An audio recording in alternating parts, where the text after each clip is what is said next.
Hey budget gardeners, Vita Loca here.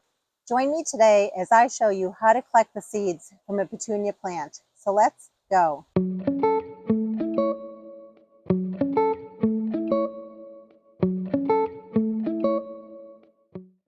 I love petunias. I think they're a very pretty flower. There are many different colors of petunias out there, and there are also different kinds. There are ones with single blooms. There are also ones with double blooms. Now, when you grow a plant from seed that you collected from your own yard, there is a high likelihood that the plant that you produce, in this case the petunia plant, will not look like the parent plant. And I still think it's fun though to collect the seeds from petunias and to see what kind of plant is formed. So now let me bring you over to an area where a petunia plant dropped its seed last year, and I had a stray flower show up, and now that flower has gone to seed. So here is the petunia plant, and if you look carefully, right here, this is where there will be eventually a pod that will get formed and will have seeds in it, but it has nothing right now that I can pick.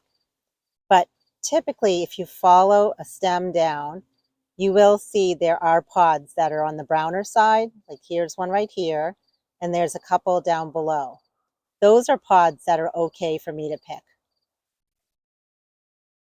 So I'm going to go ahead and pick a few of them off. And what I'll do is I will be sure to pick a pod that is not ready yet so that you can see the difference between a pod that's ripe and a pod that is not ripe. So this is what we've collected. Let's go to a piece of paper so I can show you a little bit more of what we're looking at here. So this is what we've collected, and these little teeny tiny specks that you see here are actually the seeds. This right here is a seed pod that is not ready yet.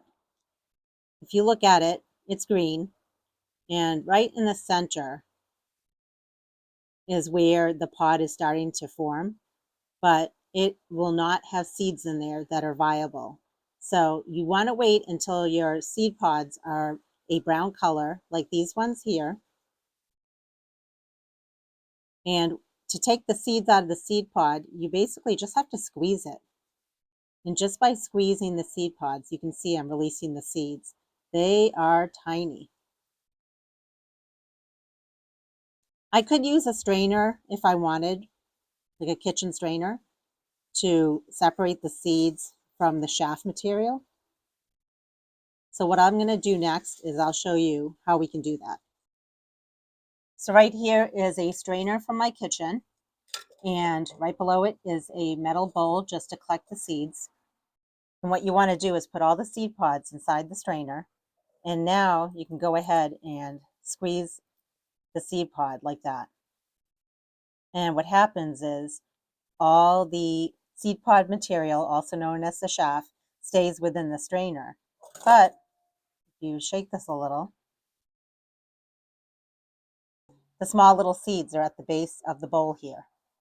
You can see that the seeds are very small. They are a black color. And here's the bag where I'm going to store my seeds in. It's a small Ziploc bag. You can use a paper bag or a jar, a glass jar. The key is to make sure that the seeds are completely dry. I like to label it, so I have Petunia. It's a purple color. I collected these seeds during 2023. And then I have a dime here for reference, so you can see the size of the seed pods and the size of the seeds compared to the dime. And here I have a paper that's folded in half. And after the seeds have dried after a day or two, I can then take this folded piece of paper and funnel the seeds off of the paper into my Ziploc bag for storage. And what I'm going to do now is pop up on the screen a close-up look at what the seed pod as well as the seeds look like. I really hope you've been enjoying the series I've been doing on how to collect your own seeds. It's truly been fun for me to put these videos together, and I still have a lot more videos to make of this nature. So be on the lookout for those. So make sure you're getting out there and collecting as many seeds as you can. There are a lot of plants going to seed right now. Until the next video, make it a great day with gardening.